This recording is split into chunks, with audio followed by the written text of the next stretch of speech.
So, Judges chapter 1, we ready? I know a couple of people have kind of told me that this is going to be a good study, that they're looking forward to it. Hannah this week even come to me and said, "Hey, I found the fat guy." And so she cackled and giggled, and we had fun with that. So we're here, Judges chapter 1. One thing I want you to understand is it's very difficult to preach through these things, okay? We're going to leave a lot of things just sitting there, okay? So take this study home. I am going to cover the important aspects, but take this study home and realize that there's a lot here. We're going to cover Judges chapter 1 today, and there is a ton here. So if we plan on getting out of here before 6 o'clock tonight, we're going to have to move quick. That caught your attention, didn't it? All right. So what I want to start with is this quote that I found with Alexander Tytler. Alexander Tytler said, "The average age of the world's greatest civilizations has been 200 years. There's a problem. It's a human problem. It's people, right? We're our biggest problem. We woke up, we met the enemy, and the enemy is us. These nations have progressed through this sequence, from bondage to spiritual faith, from spiritual faith to great courage, from courage to liberty, from liberty to abundance." What nation are you thinking of right now? Yeah, ours. From courage to liberty, from liberty to abundance, from abundance to selfishness, from selfishness to apathy, from apathy to dependence, from dependence back into bondage. Once we become dependent, we need a king. We need a king. And we spend every day listening to political radio. We watch political news. We watch all these things, and we're looking for somebody to deliver us. And the problem is we have not trusted our God. What God has established here in Judges chapter 1, we need to understand this is not a monarchy. This is not a democracy. This is not anarchy. What God is trying to establish here is a theocracy. He says, "I want to be your God. I want to be your leader." And in Judges 1:1, the people respond this way. We've just gone through the end of Joshua last week, introducing this. And the first thing that happens is we deal with the death of Joshua, right? So after the death of Joshua, what do the people do? The people of Israel inquired of the Lord, "Who shall go up first for us against the Canaanites to fight against them?" Now, we can see this expounded in Judges chapter 2, 6 through 10, and we'll cover that a little bit whenever we get there. But in Joshua chapters 13 through 19, you can deep dive if you want in your own time, and you can see how God had the land divided up amongst the 12 tribes. And we discussed last week how Joshua had given some commands. His commands went kind of like this: serve the Lord. Don't serve anybody else. Don't follow the rules of the land. Don't do anything don't follow the customs of the land. Serve the Lord. Then he says, keep the book of the law and obey it. In fact, everywhere you go, let this book of the law, don't let it depart from your mouth. Teach it to your children. Teach it to your children. Teach it to your children. And in chapter 1, verse 1, it shows the people had immediately unified and they sought God. And they sought God's face together.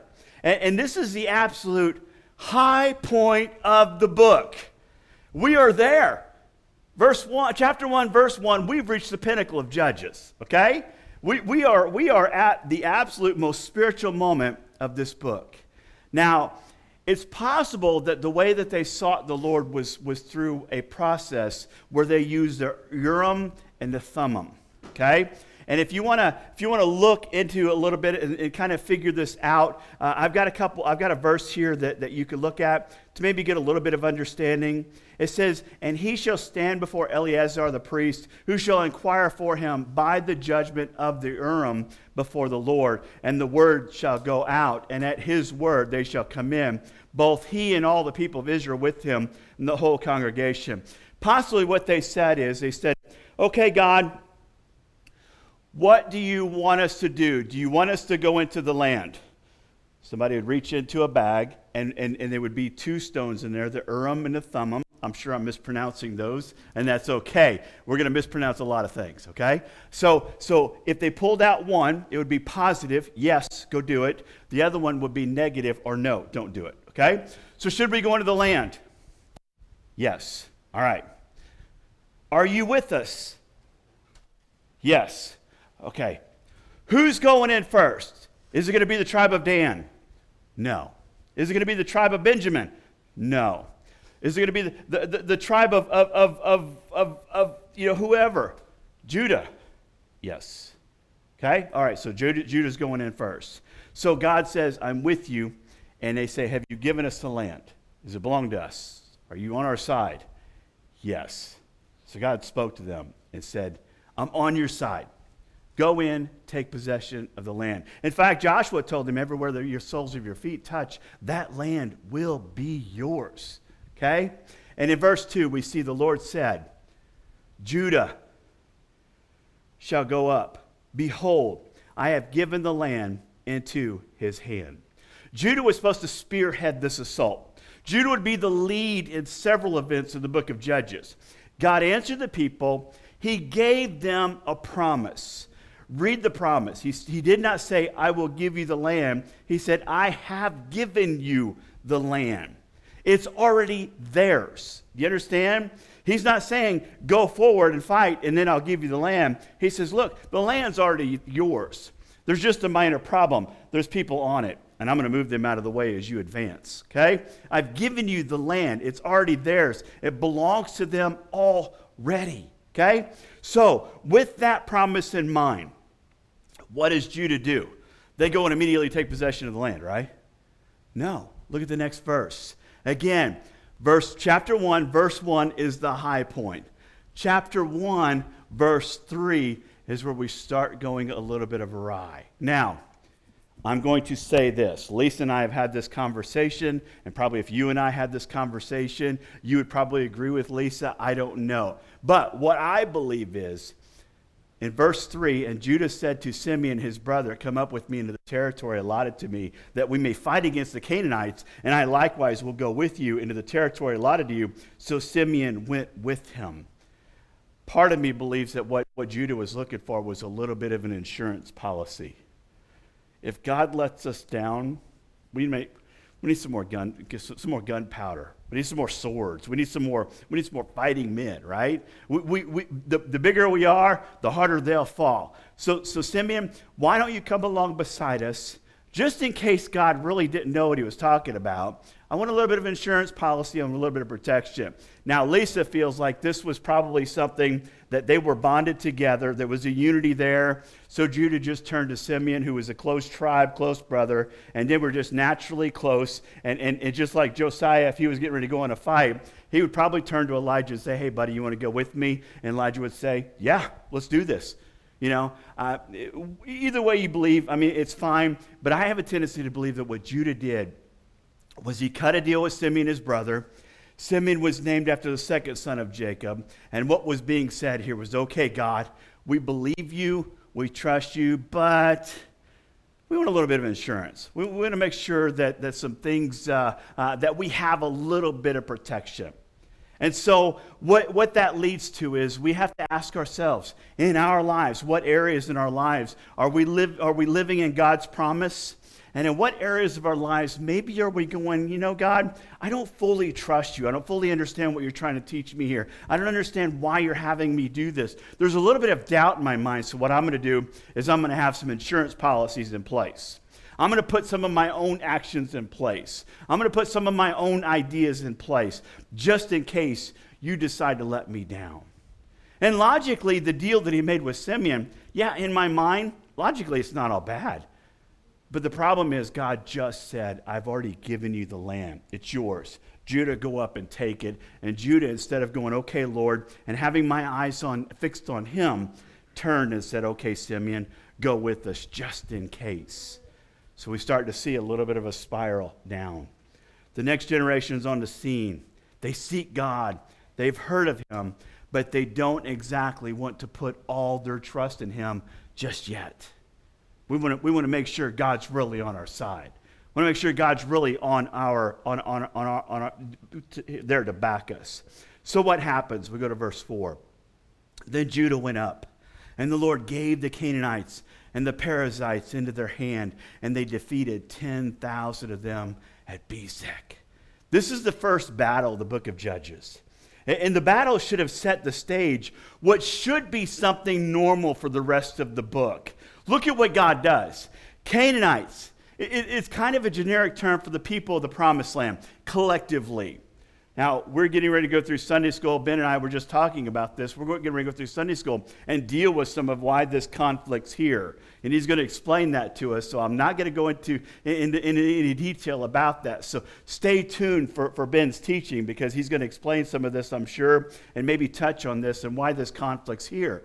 But we're not told how God did it. We're just told he gives them the land into the hands of Judah.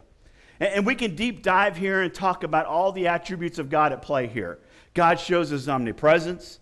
God shows his omniscience.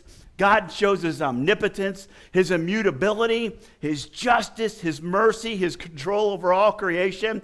God's fully on display here, handing the enemies to them. And what should the response of the people have been? Shouldn't they have rejoiced? Shouldn't they have said, thank you, Lord? Shouldn't they have said, Lord, we want to obey. We want to fully follow you? Let's see what they did. Verses 5 and 6. They found Adoni-Bezek. Some people pronounce that Adonai. Bezek.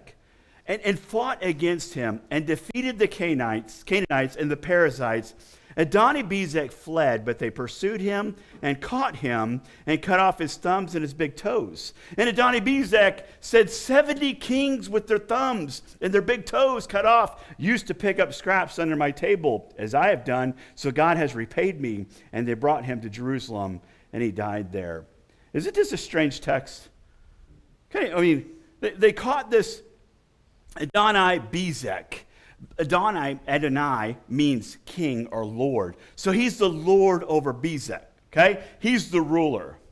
And they take him and they do this strange thing by cutting off his thumbs and his toes. Now, we know that if you cut off somebody's thumbs, it'd be hard. I got a little wooden sword. I want to bring it up here to show you how hard it'd be to wield a sword without a thumb. It'd be very difficult. Imagine being a carpenter without thumbs. I mean, that's what it'd be like. It'd be like you're pulling out nails, putting them there and hammering like that. It'd be very difficult.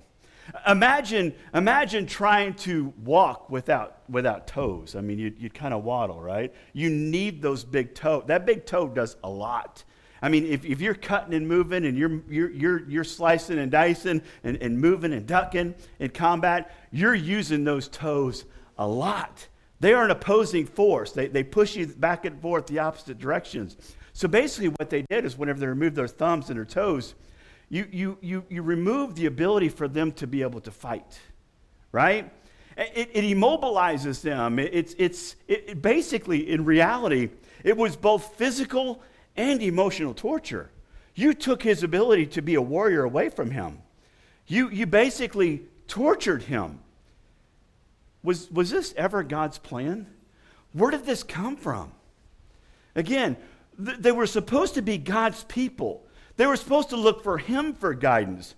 But instead, they made another compromise. That compromise being, the Lord of Bezek, the king of Bezek, said, I've done this to 70 kings. Apparently, somewhere along the line, the children of Israel had heard about this, and they go, you know what? Let's do to this guy what he's done to so many other people. And they adopted the people's customs of the day. They adopted their process of dealing with leaders in combat. Again, a compromise that God never put into place. He never established that. In fact, we go all the way back to Deuteronomy. What did God tell them in Deuteronomy that they were supposed to do? Deuteronomy chapter 7, verse 1 and 2. When the Lord your God brings you into the land that you are entering to, take possession of it, and clears way for many nations before you, the Hittites, the Girgashites, the Amorites, the Canaanites, the Perizzites, the Hivites, the Jebusites, 7 nations more numerous and mightier than you. And when the Lord your God gives them over to you, you are to defeat them. Then you are to devote them to complete destruction. You shall make no covenant with them and show no mercy to them. Now, I'm not going to get into all the details about why God feels this way and God does this, but basically they were told to destroy the enemy, not adopt their customs, not to cut off their thumbs and their toes and put them on display and bring them to Jerusalem and march them before your army and all these other things. He said you are to defeat them and you're to show no mercy. And then it says nowhere in there that you're supposed to torture them. But that's what the children of Israel had resorted to. That's what these armies had resorted to. We begin to see a trend of compromise. Again, adopting the culture of the land, adopting what their enemies do, and then trying to battle and trying to make compromises when God told them directly and exactly what they were supposed to do. Verses 8 through 10. And the men of Judah fought against Jerusalem and captured it and struck it with the edge of the sword and set the city on fire. And afterwards the men of Judah went down to fight against the Canaanites who lived in the hill country, in the Negev and in the lowland. And Judah went against the Canaanites who lived in Hebron. Now the name of Hebron was formerly Kiriath Arba, and they defeated Shimshai and Ahem and Talmai. From there, they went against the inhabitants of Debir. The name of Debir was formerly Kiriath Sefer. In the next paragraph, we have our introduction to the first judge, Othniel. Now, again, like I said, there is a lot of things in here that we're going to go over really quick. A lot of these, they defeated this nation. We're not going to go into great detail about that, but we will cover in detail the areas where we need to look at. In verses 12 and 13, it says, and Caleb said, he who attacks Kiriath Sefer and captures it, I will give him Achsah, my daughter, for a wife, and Othniel, the son of Kenaz. Caleb's younger brother captured it, and he gave him Achsah, his daughter, for a wife. We have, entering the scene, our very first judge. Now, we're not seeing him as judge until chapter 3, but Othniel is introduced to us. Othniel, we can tell, is a warrior, right? I mean, he's a fighter. I mean, Caleb offers his daughter, says, hey, whoever defeats these folks, you can have my daughter. And Othniel says, count me in, right? I mean, this must have been somebody. This is his daughter, Achsah. She must have been really something to behold. Now, I don't know if you caught in the description here who Achsah is to Othniel. Anybody catch that? It's his cousin. It's his cousin. Othniel's dad and Caleb are brothers. So, I mean, we've got cousins going on here. Now, we're not going to go into a whole lot of detail about why that's okay. I see a raised eyebrow back there like, are we near Potosi or a little bit further south? I mean, and that's okay. But during this time, that was something fairly normal. The bloodlines weren't quite as impure. It wasn't a something that was going to cause great damage and great harm as far as children. So we see Othniel fought for Caleb here and won his daughter. So we get some insight into marriage customs. One of the things that we need to understand, and to maybe make this text seem a little bit more full to you, a little bit more rich, women had no rights. So the father would set up a bride price. And there wasn't alimony during this time. Basically, what a man could do is he could go to the city gates, write a letter of divorcement, and basically all that's left for him to do is go, bye-bye. I mean, he didn't have to do anything. And she would have to leave. So what this bride price would do is it would often set a price ahead of time that the fathers would sometimes hold on to. And if that happened, the bride could go back to the father and say, Father, this is what happened. Can I have some of that bride price? And then she could live off of that. So a man like Othniel, who maybe didn't have any money, could actually go looking for a wife. Somebody like Caleb would stand up and say, hey, go defeat these guys, you can have my daughter. And then Othniel would go defeat these guys, and then all of a sudden he's got himself a wife by paying for the bride price through maybe some labor or through some combat, okay? In a couple weeks, I'm sure we're going to see this take place with Jacob. Jacob worked for Leah 7 years. And then he wanted Rachel, right? So worked another 7 years. So he worked for Leah and Rachel 7 years each. And we'll get to that here in Sunday school pretty soon and talk about all that and how that worked out. But Othniel may not have had any money, so he conquered this land and he paid that bride price. Incidentally, when we go to the New Testament, we see the church is referred to as the bride of Christ. He purchased the church through his blood, that bride price. So we have some more history throughout the end of the chapter here. And again, like I said, we're not going to go verse by verse and cover every single thing here. There's some important things that we're going to talk about as I go, but I'm going to read really quick here because we're running out of time really fast. So we're going to pick up here in verse 14. Verse 14. It says, when she came to him, she urged him to ask her father for the field, and she dismounted from her donkey, and Caleb said to her, what do you want? She said to him, give me a blessing, since you have set me in the land of Negeb. Give me also springs of water. And Caleb gave her the upper spring and the lower spring. So she was given some land. She just needed some water rights in order to be able to take care of the land properly. So she went to Othniel and said, you ask. And Othniel said, I'll give you permission to ask. He's your father. He'll probably give it to you. And then Caleb did so. And the descendants of the Kenites, Moses' father-in-law, went up with the people of Judah from the city of Palms, into the wilderness of Judah, which lies in Negeb near Arab, and they went and settled with the people. And Judah went with Simeon his brother, and they defeated the Canaanites who inhabited Zephath, and devoted to its destruction. So the name of the city was called Hormah. Judah also captured Gaza with its territory, and Ashkelon with its territory, and Ekron and its territory. And the Lord was with Judah. And he took possession of the hill country, but he could not drive out the inhabitants of the plain because they had chariots of iron. Now, in my flesh, I can look at this and go, that tracks. That makes sense. Yeah, I mean, you're not going to defeat people in chariots when you're on foot. Just not going to happen. They can put nasty things off these chariots. They can do nasty things with these chariots. They will wreak havoc on a human body just running, through a field, okay, and just mow down people left and right.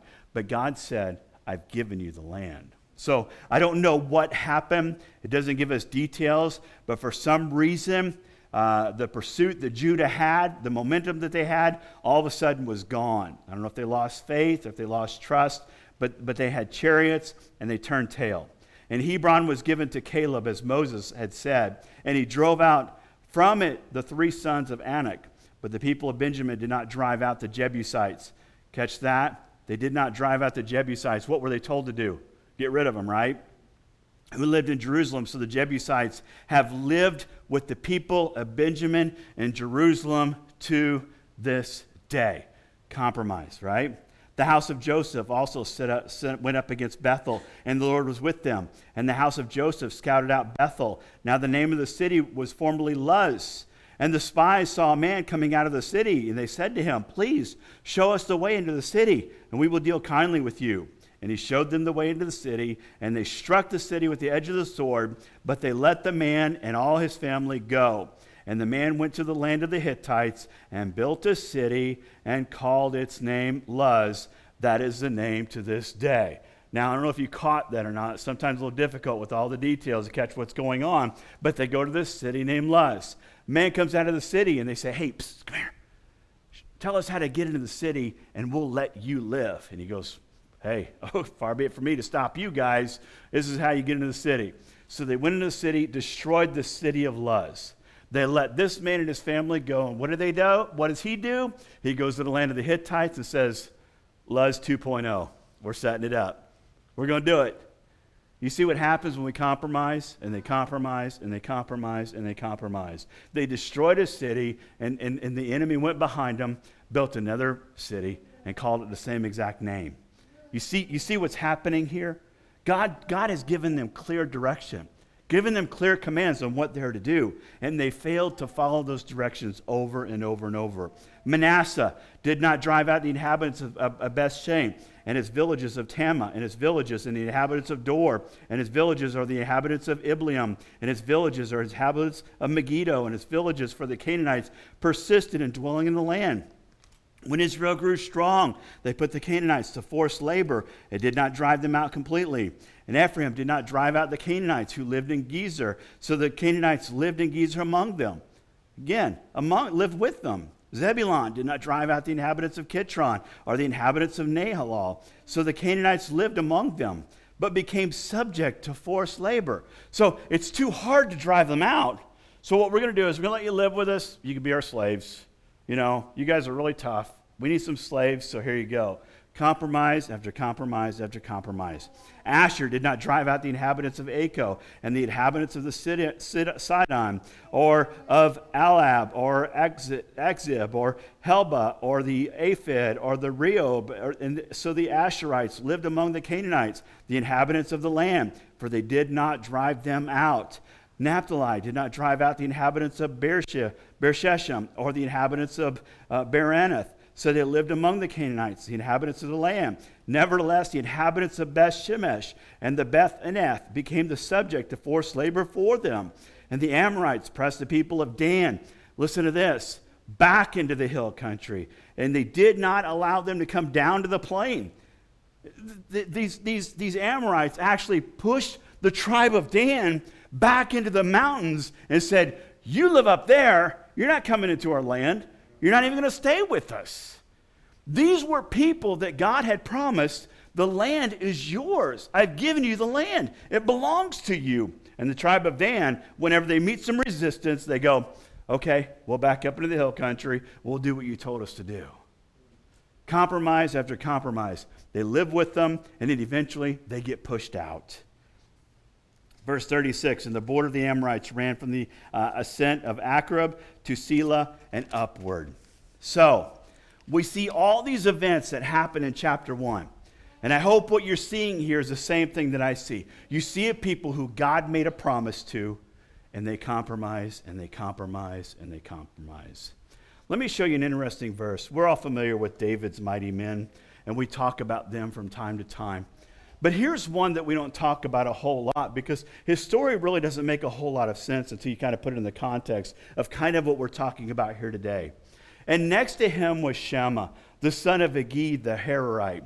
The Philistines gathered together at Lehi, where there was a plot of ground full of lentils. And the men fled from the Philistines, but he took his stand in the midst of the plot and defended it and struck down the Philistines, and the Lord worked a great victory. Now, you look at this and you kind of go, strange story. This guy is given a place in Scripture, and the Bible says that God worked mightily in his life. Why? Because he defended the house of God? No. Because he fought and protected the Ark of the Covenant? No. Because he protected a pea patch. That's what he did. He protected a pea patch. A pea patch! Lentils. Anybody in here, does anybody have lentils on their shopping list for Walmart this week? Lentils? Anybody? Lentils? We don't. You like them? We don't have lentils. I don't even know that I've had, quote unquote, a thing called lentils. I've had peas, but peas aren't something on our shopping list. This pea patch must have grown golden peas, right? No. Here's why God moved mightily on behalf of Shammah. If you give the Philistines, which Israel should have destroyed in the book of Joshua and Judges, but here we are in Samuel and they exist there. If you give the Philistines a pea patch, they will take the whole field. And when they take the whole field, they'll take all of your land. And when they take all of your land, eventually you're going to be left desolate and you're going to be left destroyed. Shammah knew that. He said, you're not having my pea patch. And if you get a guy who will defend his pea patch, you will have a guy who's fully trusting in the Lord. A while back in Gentleman Warrior, I made a big deal about pushing our carts back. And I know some people probably had a heyday with that and go, why is Rob worried about that? Here's why. Because to me, putting your cart back, this is my conviction. This is my opinion. This is Rob. If you put your cart in the cart corral, it's like defending your pea patch. If you have a man that will take his cart and go, cart corral, and put his cart back, what else can you depend on that man for? You could probably take that man and depend on him a lot. I would dare say I could take a mighty man that we look to and esteem and think great things about him, take him to Walmart, and if he doesn't put his cart back, we could probably go, I'm going to double check this guy, and I'm going to keep a close eye on him. The children of Israel in Scripture were seeing a typology. Inside of this story, inside of this whole entire event that we're seeing here, we're seeing a typology or an allegory of our lives as Christians.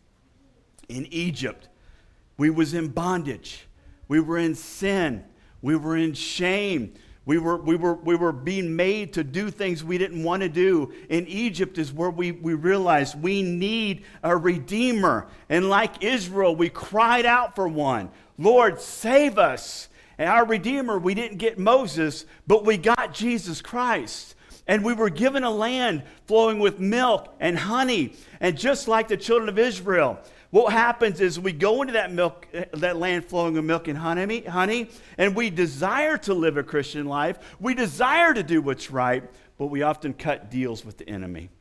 And we often cut deals with people that we should not be cutting deals with. And instead of defending our pea patch or destroying our enemy, we make those deals and we become destroyed. Those deals